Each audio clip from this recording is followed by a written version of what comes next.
नमस्ते बच्चों, मैं डॉक्टर कल्पना माध्यमिक शिक्षा विभाग उत्तर प्रदेश द्वारा संचालित वर्चुअल क्लास में आप सभी का स्वागत करती हूँ। बच्चों, आज हम विषय नागरिक शास्त्र का खंड का समकालीन विश्व राजनीति के अंतर्गत अध्याय 2 जिसका नाम है द्विध्रुवीयता का अंत, इस बारे में आज हम आपको पढ़ाएंगे। बच्चों, इस अध्याय को हमने 2 भागों में बांटा है।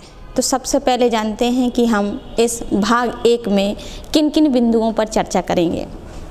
चर्चा के बिंदु हैं, सबसे पहला पृष्ठभूमि, दूसरा सोवियत प्रणाली क्या थी, सोवियत प्रणाली की विशेषताएं एवं कमियां, साथ ही हम जानेंगे कि इस सोवियत प्रणाली में कमियों के आधार पर गोर्बाचेव द्वारा कुछ सुधार प्रणालियां अपनाई गईं और उन सुधार प्रणालियों के अपनाने के बाद भी सोवियत संघ का विघटन हो गया। तो बच्चों, सबसे पहले पृष्ठभूमि। बच्चों, आपने पिछले अध्याय जिसका नाम शीत युद्ध का दौर था, उसमें आपने यह जान लिया होगा कि द्वितीय विश्व युद्ध के बाद शीत युद्ध का दौर आरंभ होता है। इस शीत युद्ध में की जो राजनीति है वह 2 ध्रुवीय हो गई थी। 2 ध्रुवीय का मतलब होता है ऐसी व्यवस्था जिसमें 2 महाशक्तियों का अस्तित्व होता है और जिसमें दोनों परस्पर विरोधी और प्रतिपक्षी होते हैं और दोनों ही महाशक्तियाँ अपने आप को दूसरे राष्ट्रों की तुलना में शक्तिशाली अपने आप को साबित करती हैं। साथ ही दोनों एक दूसरे को अपना शत्रु समझती हैं, साथ ही दोनों एक दूसरे को अपनी सुरक्षा की दृष्टि से खतरा भी मानती हैं। तो इस द्विध्रुवीय विश्व की उत्पत्ति शीत युद्ध के दौरान हुई थी और इस 2 ध्रुवीय में एक तरफ था अमेरिका जिसने पूंजीवादी व्यवस्था को अपनाया था और दूसरे खेमे में था सोवियत संघ जिसने साम्यवाद को अपनाया था। तो शीत युद्ध के सबसे सरगर्म दौर में बर्लिन की दीवार खड़ी की गई। ये बर्लिन की दीवार क्या थी? यूरोप महाद्वीप में एक देश है जिसका नाम है जर्मनी। जर्मनी की राजधानी बर्लिन। इस बर्लिन में एक लंबी दीवार खींच दी गई। यह दीवार 1961 में खड़ी की गई जिसकी लंबाई 150 किलोमीटर थी और यह दीवार जर्मनी को 2 टुकड़ों में बांटकर की गई थी जिसे बर्लिन की दीवार कहा जाता है। और यही बर्लिन की दीवार पूंजीवादी दुनिया और साम्यवादी दुनिया के बीच विभाजन का प्रतीक भी मानी जाती है। यहाँ पूंजीवादी दुनिया का मतलब है अमेरिकी गुट, साम्यवादी दुनिया के गुट का नेता सोवियत संघ था। तो 1961 में बनी यह दीवार जो जर्मनी को 2 टुकड़ों में बांटकर की गई थी, पूर्वी जर्मनी और पश्चिमी जर्मनी। पूर्वी जर्मनी साम्यवादी दुनिया में चली जाती है और पश्चिमी जर्मनी पूंजीवादी दुनिया के खेमे में जाती है और यह दीवार 28 वर्ष तक खड़ी रहती है। तो कहते हैं समय, काल और परिस्थितियों के अनुसार परिवर्तन होते रहते हैं। तो 1961 में यही बर्लिन की दीवार 1989 आते आते वहाँ की जनता द्वारा इसे गिरा दिया गया। जो जर्मनी 2 टुकड़ों में बटा था, पूर्वी जर्मनी और पश्चिमी जर्मनी, दोनों ही जर्मनी का एकीकरण हो जाता है। इसे आप दूसरे शब्दों में भी कह सकते हैं कि 1990 में पूर्वी जर्मनी और पश्चिमी जर्मनी पुनः एक हो जाते हैं और 1991 में सोवियत संघ का विघटन हो जाता है। सोवियत संघ का विघटन होने के साथ ही जो 2 ध्रुवीय विश्व की राजनीति थी वह एक ध्रुवीय हो जाती है। एक ध्रुवीय अर्थात अमेरिका बचता है और सोवियत संघ का विघटन हो जाता है। तो इस आधार पर जो सोवियत संघ में जो व्यवस्था को अपनाया गया था वह सोवियत प्रणाली क्या थी? सोवियत प्रणाली का आशय समाजवाद एवं समतामूलक समाज के आदर्शों पर आधारित साम्यवादी शासन प्रणाली से है। ये जो सोवियत प्रणाली है इसे हम सोवियत व्यवस्था के नाम से भी जानते हैं। समाजवाद का मतलब होता है जहाँ पर व्यक्ति की अपेक्षा समाज को महत्व दिया जाता है, अर्थात सरकार द्वारा ऐसे कार्य किए जाते हैं जिसमें अधिक से अधिक लोगों का कल्याण हो सके। समतामूलक समाज का मतलब होता है ऐसी व्यवस्था करना कि व्यक्ति समानता का अनुभव कर सके, क्योंकि हम जानते हैं कि पूर्ण समानता असंभव है। फिर भी ऐसा समाज जिसमें वर्ग भेद ना हो, शोषण ना हो, विषमता ना हो, ऐसे समाज को कहा जाता है समतामूलक समाज। इस व्यवस्था को 1917 में रूस की समाजवादी क्रांति के बाद अपनाया गया। 1917 में रूस में क्रांति हुई थी और उस क्रांति के प्रणेता व्लादिमीर लेनिन को माना जाता है। व्लादिमीर लेनिन ने रूस में बोल्शेविक कम्युनिस्ट पार्टी की स्थापना की थी।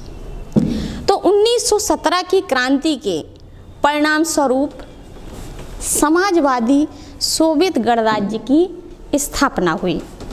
इस क्रांति ने रूस में एक नई आर्थिक और राजनीतिक व्यवस्था को जन्म दिया।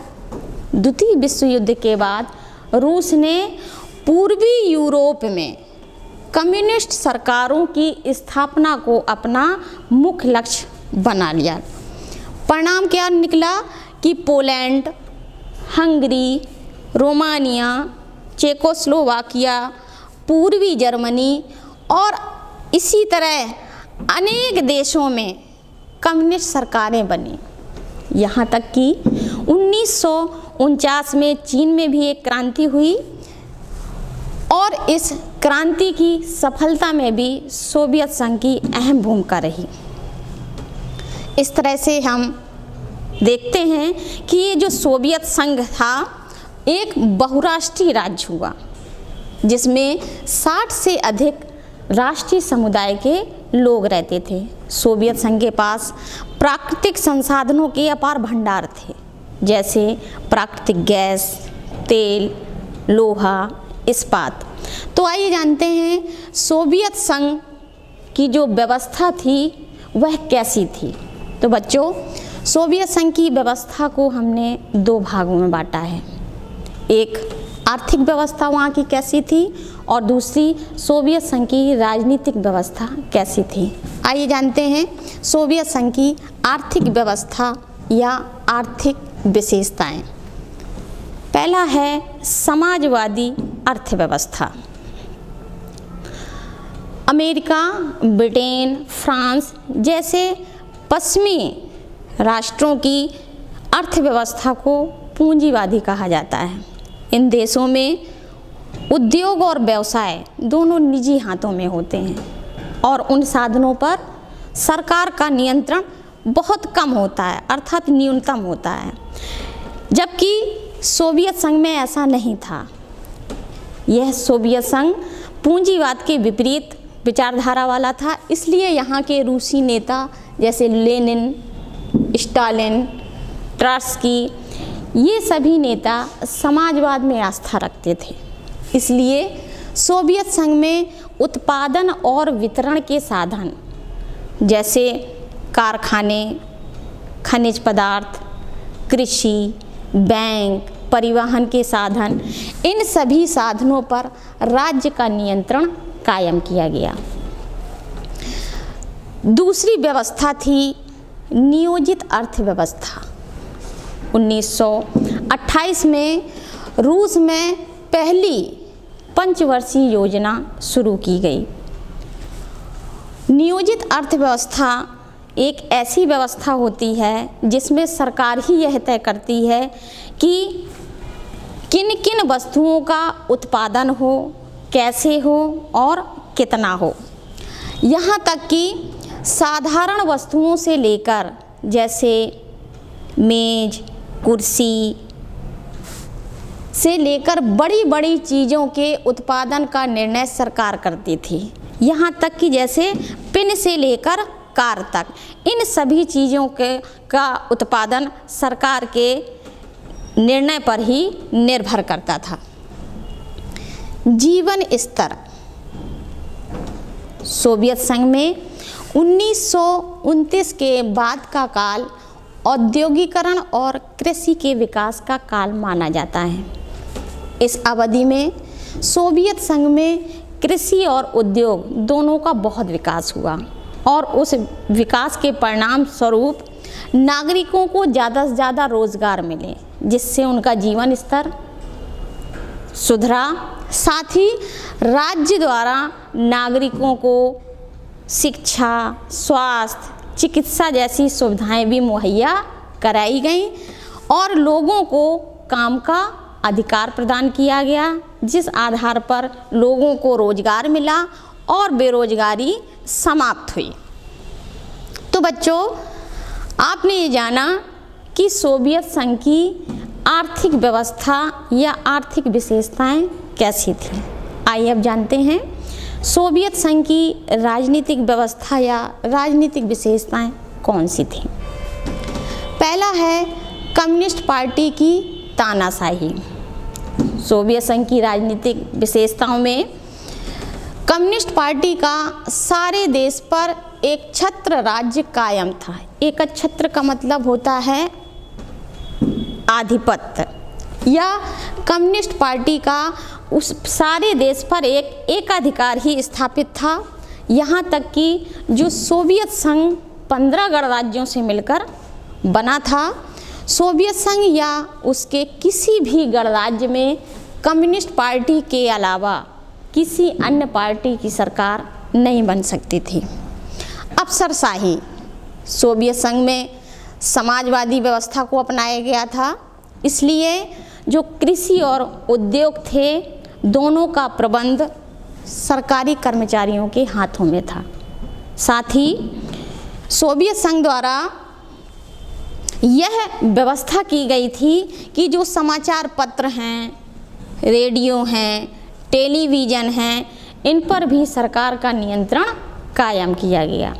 इस आधार पर जो सोवियत संघ की राजनीतिक और आर्थिक व्यवस्थाएं थीं, उसके आधार पर सोवियत संघ के नागरिकों का जीवन स्तर एक निर्धारित कर दिया गया था कि जो न्यूनतम आवश्यकताएं व्यक्ति की होती हैं, भोजन, वस्त्र और आवास, इसके अलावा भी नागरिकों को राज्य द्वारा अधिक से अधिक जन कल्याणकारी योजनाएं स्थापित की गई ताकि व्यक्तियों का विकास हो सके। शीत युद्ध के कारण सोवियत संघ का एकमात्र लक्ष्य यह बन गया था कि सैन्य शक्ति में वह अमेरिका के बराबर नहीं बल्कि वह अमेरिका से आगे निकलना चाहता था। इसी के परिणाम स्वरूप दिसंबर 1979 में सोवियत संघ ने अफ़गानिस्तान पर आक्रमण किया और इस आक्रमण के कारण काबुल हवाई अड्डे, रेडियो स्टेशन, राष्ट्रपति भवन और अन्य प्रमुख केंद्रों पर आक्रमण किया गया। हालांकि इस आक्रमण का सामना अफ़गानी लोगों द्वारा बड़ी बहादुरी से किया गया। साथ ही अफ़गानी लोगों की मदद अमेरिका द्वारा भी की गई और अमेरिका द्वारा शस्त्रों की आपूर्ति भी अफ़गानी लोगों को दी जाती रही। इसी घटना को हम अफ़गान संकट के नाम से भी जानते हैं। इस कार्यवाही से सोवियत संघ की विश्व स्तर पर बड़ी बदनामी हुई। तो आइए देखते हैं जो सोवियत संघ था जहाँ पर साम्यवादी शासन प्रणाली को अपनाया गया था, वहाँ के लोगों का जो जीवन स्तर था वह अच्छा था। साथ ही जो घरेलू उपभोक्ता उद्योग था वह भी विकसित था। लेकिन समय के साथ साथ कुछ चीज़ें ऐसी आईं जो सोवियत संघ को पतन की ओर ले जा रही थी, या ऐसी परिस्थितियां उत्पन्न हो गई थीं कि गोर्बाचेव को एक नीति अपनानी पड़ी कि सोवियत संघ में हमें कुछ सुधार करना चाहिए। तो सोवियत संघ में ऐसी कौन सी कमियां गोर्बाचेव को दिखाई दी, आइए उसे जान लेते हैं। 1985 में मिखाइल गोर्बाचेव, इनको माइकल गोर्बाचेव भी कहा जाता है, मिखाइल गोर्बाचेव कम्युनिस्ट पार्टी के महासचिव बने और 1988 में रूस के राष्ट्रपति भी बने। जब मिखाइल गोर्बाचेव यहाँ के महासचिव बने तो उस समय सोवियत संघ में अनेक कमियां थीं और उन कमियों को दूर करने का प्रयास गोर्बाचेव द्वारा किया गया। लेकिन पहले ये जान लेते हैं कि सोवियत संघ में ऐसी उनको कौन सी कमियां नज़र आईं। सोवियत संघ ने अपने संसाधनों का एक बड़ा हिस्सा शस्त्रों के निर्माण और पूर्वी यूरोप के देशों जैसे हंगरी, रोमानिया और बुल्गारिया पर खर्च किया। सोवियत संघ अमेरिका से आगे निकलना चाहता था और आगे बढ़ने की होड़ में उसके द्वारा शस्त्रों का निर्माण किया गया। इस भारी खर्च के कारण जो सोवियत संघ की बुनियादी ज़रूरत की चीज़ें थीं, जैसे मेज, कुर्सी, खाद्य पदार्थ, इन सब चीज़ों की कमी होने लगी। निर्यात कम होने लगा और आयात ज़्यादा होने लगा। कम्युनिस्ट पार्टी का न सिर्फ नौकरशाही पर बल्कि उत्पादन के तरीकों एवं अर्थव्यवस्था में भी हस्तक्षेप बढ़ गया था। सोवियत संघ के जो उद्योग धंधे थे उन पर सरकारी कर्मचारियों का नियंत्रण था, उन्हीं के द्वारा ही उद्योग धंधों का प्रबंध किया जाता था। लेकिन इस नौकरशाही पर भी कम्युनिस्ट पार्टी का हस्तक्षेप बढ़ने लगा। साथ ही जो सूचना टेक्नोलॉजी और संचार के साधनों के विकास के कारण सोवियत नागरिकों को पश्चिमी राष्ट्रों के उन्नत जीवन स्तर के बारे में सारी जानकारियाँ मिलने लगीं। पहले समाचार पत्र, रेडियो, टेलीविज़न, इन सब पर सरकार का नियंत्रण था। लेकिन इन चीज़ों का जैसे जैसे विकास हुआ, सोवियत नागरिकों को पश्चिमी राष्ट्रों की पूरी जानकारी मिलने लगी, जिससे यहाँ का जो नागरिक है वह सोवियत संघ के एकाधिकार को चुनौती देने लगा। तो ये सब कमियाँ सोवियत संघ में थी, जिनके आधार पर गोर्बाचेव ने कुछ नीतियाँ अपनाई, जिनके आधार पर वह चाहते थे कि सोवियत व्यवस्था में कुछ सुधार हो सके। तो गोर्बाचेव द्वारा कौन कौन सी सुधार प्रणालियाँ अपनाई गईं, उन्हें जान लेते हैं। ग्लासनोस्त का अर्थ है खुलापन। सोवियत संघ में पहले नागरिकों के विचार और अभिव्यक्ति की स्वतंत्रता का अभाव पाया जाता था। इसलिए गोर्बाचेव ने सोचा कि नागरिकों को सबसे पहले यह अधिकार दिया जाए कि उन्हें सार्वजनिक विषयों के बारे में पूरी और सही जानकारियाँ मिलें। साथ ही पुस्तकों और समाचार पत्रों को 70 वर्षों से चले आ रहे सेंसर से भी मुक्ति मिल गई। सेंसर क्या है? सेंसर का अर्थ होता है नियंत्रक। सोवियत संघ में समाचार पत्र, रेडियो, टेलीविज़न पर भी सरकार का नियंत्रण था। तो गोर्बाचेव ने ये जो सिस्टम 70 वर्षों से चला आ रहा था, उसके आधार पर इन्हें सेंसर से मुक्ति मिल गई। दूसरी नीति उनके द्वारा अपनाई गई पेरेस्ट्रोइका। पेरेस्ट्रोइका का अर्थ है पुनर्रचना, या आप इसे पुनर्गठन भी कह सकते हैं। गोर्बाचेव ने इसके अंतर्गत राजनीतिक, आर्थिक और प्रशासनिक सुधारों पर बल दिया। गोर्बाचेव जब कम्युनिस्ट पार्टी के महासचिव बने थे, तब वे चाहते थे कि सोवियत व्यवस्था की कमियों को दूर किया जाए और उन कमियों को दूर करने के लिए ही उनके द्वारा सुधार प्रणालियां भी अपनाई गईं और उन सुधार प्रणालियों के आधार पर यूरोप के अन्य कम्युनिस्ट देशों में एक भूचाल सा आ गया कि सोवियत संघ में इन नीतियों के आधार पर सुधार किए जा रहे हैं। उसी समय 1989 में पोलैंड में चुनाव हुए और 1989 में संपन्न चुनावों में पोलैंड की कम्युनिस्ट पार्टी को भारी पराजय का सामना करना पड़ा। साथ ही हंगरी में कम्युनिस्ट सरकारों का तख्तापलट हो गया और 1990 में रोमानिया भी लोकतंत्र की ओर बढ़ने लगा। एक हवा सी चल गई कि हमें अब पूंजीवाद या लोकतंत्र को अपनाने का माध्यम अपनाना चाहिए और गोर्बाचेव द्वारा जो सुधार प्रणालियां अपनाई गईं उनका वहाँ के जन सैलाब द्वारा विरोध किया गया। गोर्बाचेव की सुधार प्रणालियों के विरोध स्वरूप यहाँ आकस्मिक परिवर्तन हुए। वे परिवर्तन कौन से थे?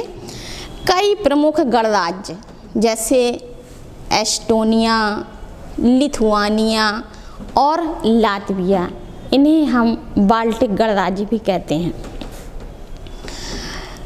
इन गणराज्यों ने पहले से ही स्वतंत्रता की घोषणा कर दी कि हम सोवियत संघ से अलग होना चाहते हैं। इसी के साथ ही जॉर्जिया, आर्मीनिया में भी उपद्रव होने लगे।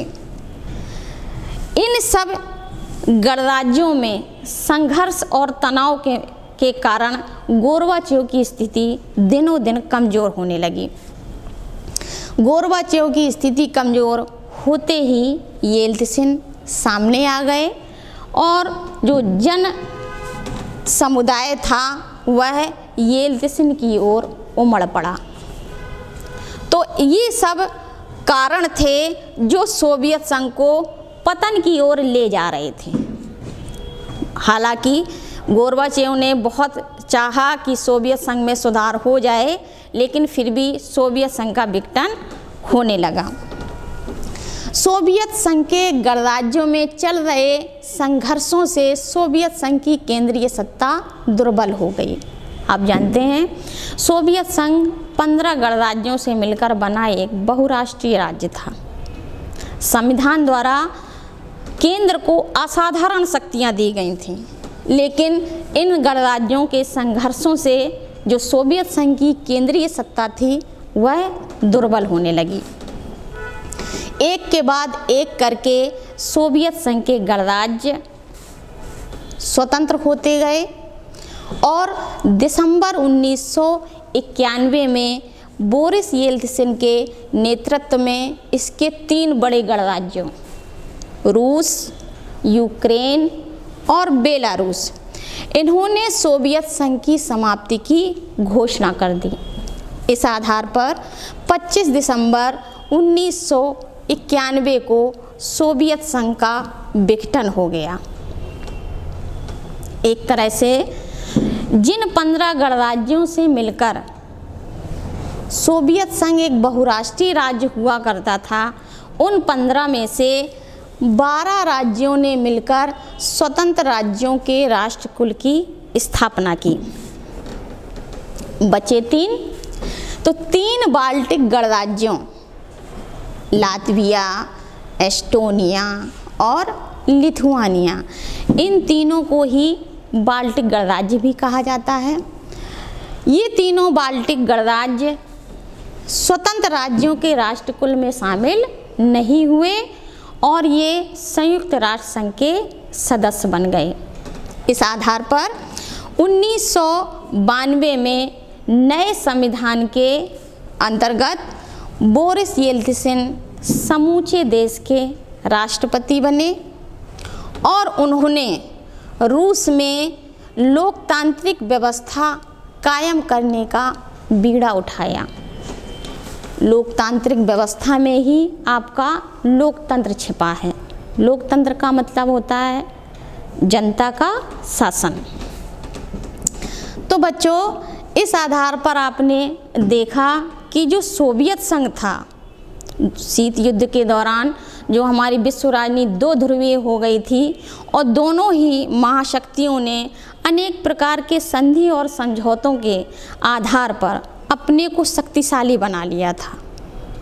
साथ ही ये दोनों महाशक्तियों ने शस्त्रों का निर्माण किया, शस्त्रों की होड़ चली और नतीजा क्या निकला? जर्मनी दो टुकड़ों में बट गया। 1990 में जर्मनी का एकीकरण हो गया, सोवियत संघ का विघटन हो गया। इस आधार पर हमारे 1992 में नए संविधान के अंतर्गत बोरिस येल्त्सिन आपके राष्ट्रपति बने। तो बच्चों, इस आधार पर हमने आपको कुछ गृह कार्य भी दिया है,